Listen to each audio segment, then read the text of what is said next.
much for joining us for Good Day After the show, streaming exclusively on WTOL 11 Plus. Thank you so much for downloading. I have a very special guest with me today on the couch.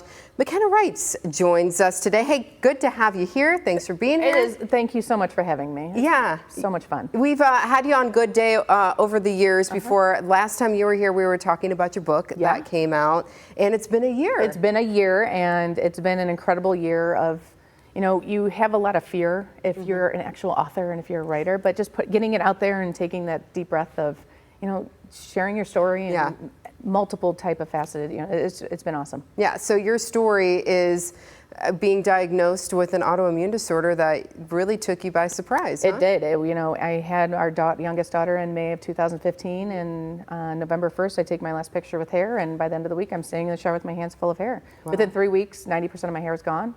It was diagnosed fast. with alopecia. Yeah, really fast. So alopecia, for those who don't know what it is, it's an autoimmune disorder, but it attacks your hair follicles. Yeah, and it just causes your hair to fall out. There's nothing else physically wrong. Okay. There are, you know, there's a lot of correlation of there's multiple, usually when you have one autoimmune disease, you have multiple. So I have hypothyroidism, stress can cause it, it can be genetic. So there's many different ways that it could happen. But they can't give one specific cause. But again, there's nothing physically wrong with me, which is a beautiful thing. Yeah, and I actually was going to ask that question. Are there any other symptoms like joint pain or this or that? Because, you know, with autoimmune disorders, you know, they can And I was worried during the pandemic. Yeah. You know, does that mean that my immune system's compromised? And it's not. Good. Yeah, unless I was taking medication for my autoimmune, then it might, but usually no, so it was good. And you tried some things at first when you were first diagnosed, because you've talked about this and how, you know, your hair was part of your identity, and as it fell out, you felt like you were losing that. So what were some of the things that you tried to do? What didn't I try? Yeah. I exhausted every possibility. I took medicines that compromised my immune system, topical creams to try and slow down the hair loss, to weekly steroid injections into my scalp for 6 months. But you're so desperate, and when you're in that dark storm, you will do anything to get to get healthy, to whatever it may be. And for me, it was, you know, to get my hair back. And then I realized it's not coming back, and it's out of my control. But what's in my control is how I react and how I define alopecia and my attitude about it. And it started to transform my life and how I was a mom and a teacher and a coach and how I showed up. Yeah, so during that time when you tried all of these types of treatments, did you have is there like a range of severity when it comes to alopecia? Like maybe what works for somebody or maybe not work for somebody there's 3 else? different types of alopecia. There's areata, which is just bald spots on the head. There's totalis, which is losing all your hair on your head. And then there's universalis, which is losing every hair on your body. At the beginning, I was upset, but now I'm very thankful that I lost every hair on my body. It's been a blessing. You have to look for the silver linings. Because as my book says, you're never having a bad hair day. Yeah. And I haven't had to shave my legs in 9 years. There you go. It's a beautiful, look for those silver linings. But, you know, some people, it comes and goes. I'm very fortunate that mine has gone and never come back because of the emotional roller coaster that it causes. And people always ask me, do you want your hair back? And I said, no, because I used to say alopecia gave me my purpose, but my purpose has always been there. But alopecia showed me what my true purpose was. What it was, yeah. And you were a teacher, you coach, you still do coach. So I feel like you do have that in you that purpose was always there. And sometimes we have to get out of our own way. And being in the classroom, being in the court, being in life, just going to the grocery store and realizing that the impact that I have and the responsibility that I have with my story always visible, and to be able to understand, I think as human beings, our goal is to always support and empower others around us. How can I help the next person? And how I can help the next person is by bringing awareness, but by just be authentically me and being okay looking different. But it's how I show up that I hope empowers them who are hiding their story, knowing that they are strong enough to get through whatever they're going through, because everyone has an it. Absolutely. It just happens to be alopecia and traffic. And traffic. And Me traffic, too. I'm you not know? a big fan. Yeah. Yeah. So you mentioned, going to the grocery store. So do people stop and ask you questions all the time? All the time. Really? And going through my journey, it's been different of how I reacted. Most people always come up to me and say, "Can I pray for you? Are you going through cancer? Are you going through treatment?" And I would say, "No, I'm very thankful that I don't have cancer, but I have something called alopecia." But what I learned is, one, I'm raising awareness for alopecia, and two, majority of the people that are asking me are women who have gone or are going through breast cancer. And so it's all those amazing people who are going to be at the Race for the Cure on Sunday, who are empowering me that they've fought and they have gone through and are still standing to tell their stories, allows me to keep fighting every day. So there you go. Yeah. Is there, because September is Alopecia Awareness Month, and blue is the color, right? Yep. So is there anything that you would advise people not to do or say, or is there something wrong? I think it's understanding that everyone's on their own journey and how they're handling alopecia, hair loss, because hair loss doesn't just cause by alopecia. 50% of women by their 40s start to experience significant hair loss. It is understanding that we're not alone, that we're all going through something, and it's to be there just to listen. When I was losing my hair, my mom wanted to fix it, and she didn't know how to help. And what she doesn't understand, and I try to explain to her and my dad, is that they were just there for me. Be a shoulder to cry on, someone just to listen, or just be there. And the amount of people that say, "Well, you're blessed to have a great shaped head," and I am. Yes.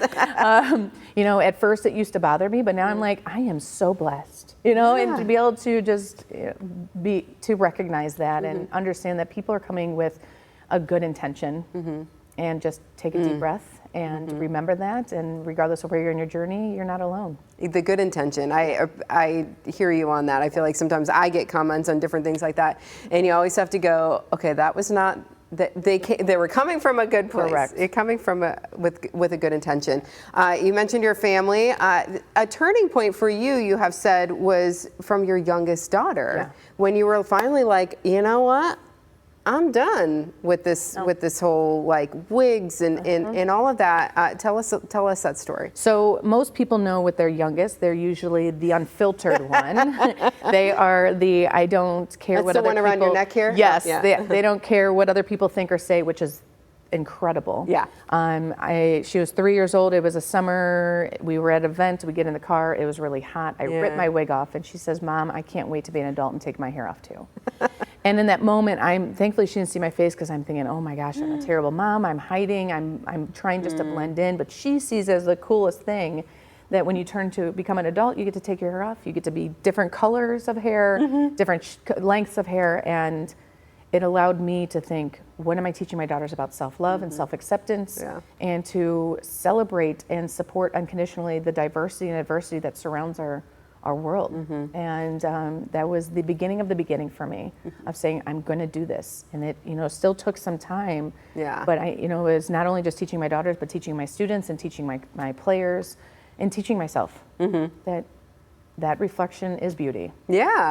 Yeah, absolutely. And so as you started putting your book together, what was that journey like? It is very difficult. It is not for the faint of heart, that is for sure. It's one, getting out of your own way, of understanding that your story needs to be heard and that you are a writer, figuring out what works. So I used to just go on walks, and I would walk and talk, and I would have it transcribed, but learning and realizing, what do people want to hear? And it's not a very long book. I want to get straight to the point, have people see themselves in my story and feeling their story, and just being real. And being authentic, and telling the story. Yeah, and as you said, we're all kind of going through something or dealing with something, and it's our mindset. It is, and it's the way that we approach it and approach life that makes all the difference. It really is. And my book is called Never Have a Bad Hair Day, and obviously, being bald, that signifies for me, but it's everyone. It's how we view ourselves. Are we walking out of the door and nitpicking ourselves? Is it looking at the traffic of the long lines at the grocery store? It's your mindset, and what you're in control of, take care of. What you're not in control of, take a deep breath and just realize, I get to meet incredible people that are sitting in front of me and behind me in these grocery stores, And because there's nothing else I can do. Yeah. And so it's all about controlling your attitude and how we react to situations and taking that deep breath and giving yourself a grace period. That's fantastic. It's about, there's so many times that I just worry about things that are completely out of my control. And it's like, what are you going to do? Yeah. So the line at the grocery store is, especially during the holidays. Yes. When you're like, why isn't there another cashier? Well, they can't find enough work. You don't know what's going on. You never know. You never know what's going on. And I don't want to be around the negative person standing in front of me complaining. So I'm not going to be that person. Yeah. And that's awesome too. Yeah, think about it, because the people who are standing around you can hear your everything you and your and all of that, and then it makes them be in a bad mood. And you think about what your brand is, and your brand is how you show up, and my brand is my name, and I hope that positive and relentless words come to mind. And how do you want people to feel when you leave their side, even if it's a total stranger, and how did you want to have an impact on their life? And that's, once you believe it, it creates your thoughts, it creates your actions. Beautiful. Yeah. Where can people get your book? Amazon. Yeah. Yeah, go to Amazon.com and Never Have a Bad Hair Day. Never Have a Bad Hair Day. Yeah. That's a great cover too, and a great title. So congrats on that. Thank you so much. We're gonna play a little game. You ready for a little game? Let's go. Okay, we're gonna take a quick break, and we're gonna play a game when we get back. Stay with us.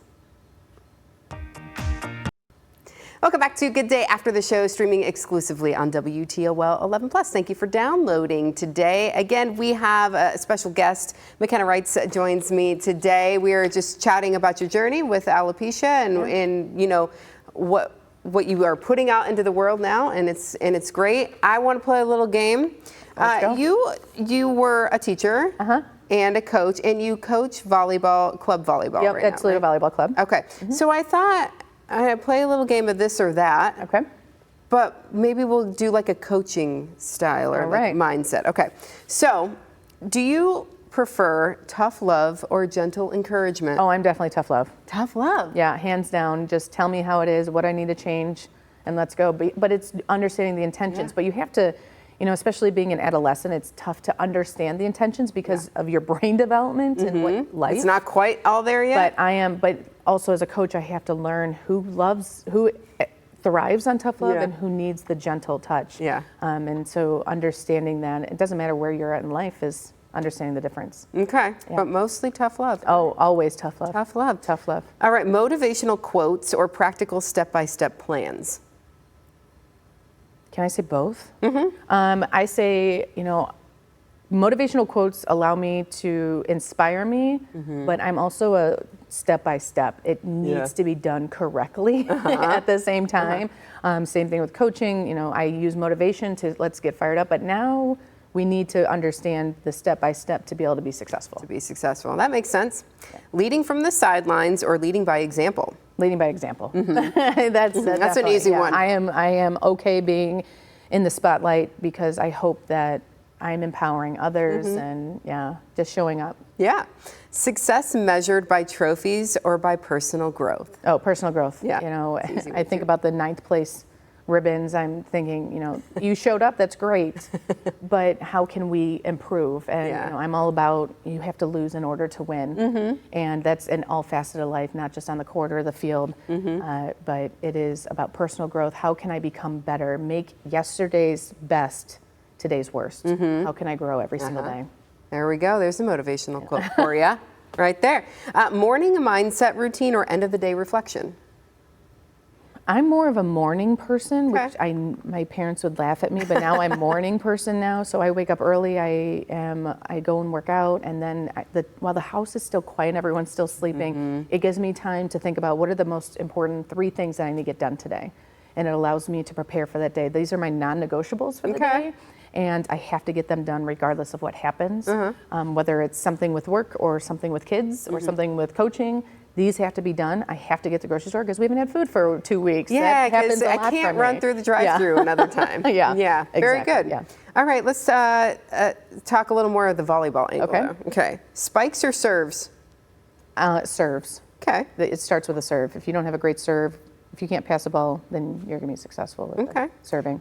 Practice drills or scrimmage play? Oh, scrimmage. I'm not a practice person. No? As a coach, which is crazy, but I love to play. Okay. Yeah. Home games or away games?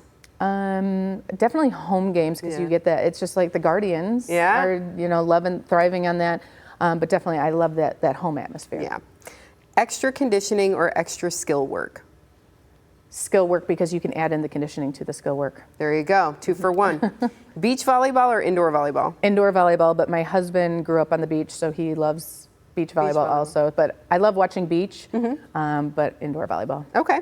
All right. Life coaching meets sports. So visualization or journaling? Visualization. You have to see yourself doing it first, and then you can believe that it can happen. Okay. Short-term goals or long-term vision?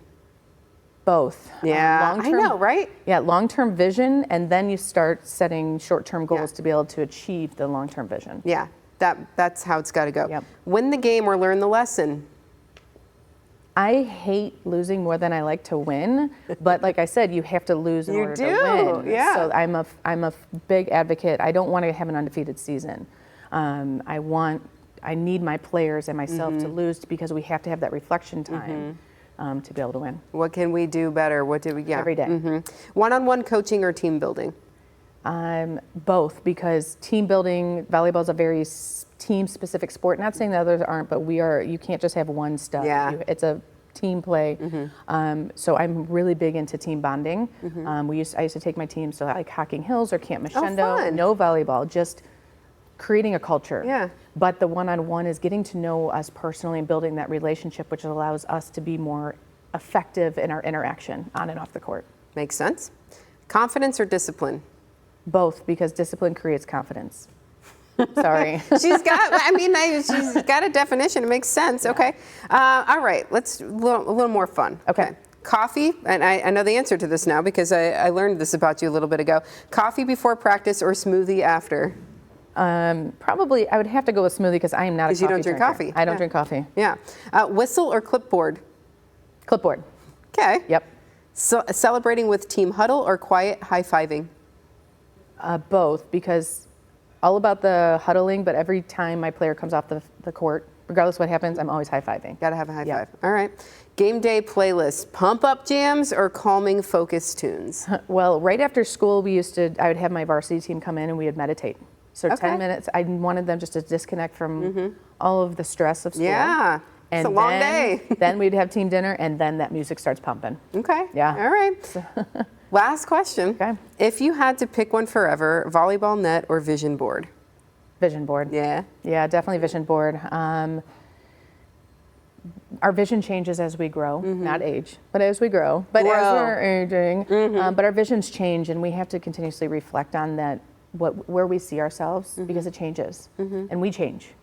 Obviously, I've changed, you've changed, and that vision board allows us to have a greater impact. And it changes adding a family or adding jobs or relocation, and so that vision board is what allows us to thrive. That's the thing. That's the constant, I guess. Yeah. It changes, but it's constant. Exactly. Yeah, very good. It's always there. All right, good answers. Oh, thank you. Very fun. And Thank you. I do That was fun. have one more question for you, but I'll ask it after another quick break. Stay with us. All right. Welcome back to Good Day After the Show, streaming exclusively on WTLL 11+. Thank you so much for downloading. McKenna Reitz is my guest today. We just played some this or that, some great answers there. Thank you. Got my brain going. I love that. It put you on the spot a little bit. Yep. Yeah, I'm going to do that again. Okay. One last question for you, and I ask all my guests this. What's your media recommendation? What are you either watching, listening to, or reading right now that you recommend to other people? Okay, I just finished listening to Let Them by Mel Robbins. Ah, yes. Let them. Just let them be them. Yes. Let them be negative in front of you in that grocery store. And then also let me do what I need to do. And then I just got a book that was recommended by the Hope volleyball coach where I played. She sent it to me. It's called Fearless. Okay. So I'm really excited. Okay. So not fearless, but fearless. fearless. So I'm really excited to read that. I am a reality TV junkie. Yeah, me too. So I'm really excited for Love is Blind coming out, but watching Wednesday right now. Okay. The Runarounds was great on Prime TV, Okay. Prime Video. And that was about bands, music. What is that? Yep, about high school band that school band. gets signed a record deal. And my daughter and I love watching Big Brother. Big Brother. Big Brother. Hey, thank you, CBS. Yes, thank you, CBS. We are obsessed with Big Brother. That is our nightly routine. when it's on and Okay. record it so we can fast forward and get through it. And see who got kicked yeah, we're out close. or- It's this Sunday. This Sunday Oh. is the final, Finale. the finale. So Who are you rooting for, do you know?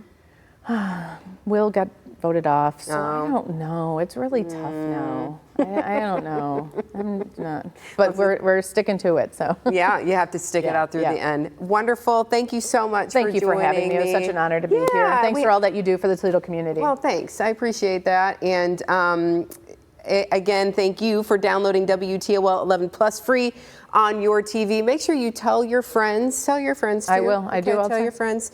And thanks for joining us. Have a good day, everybody. Good day.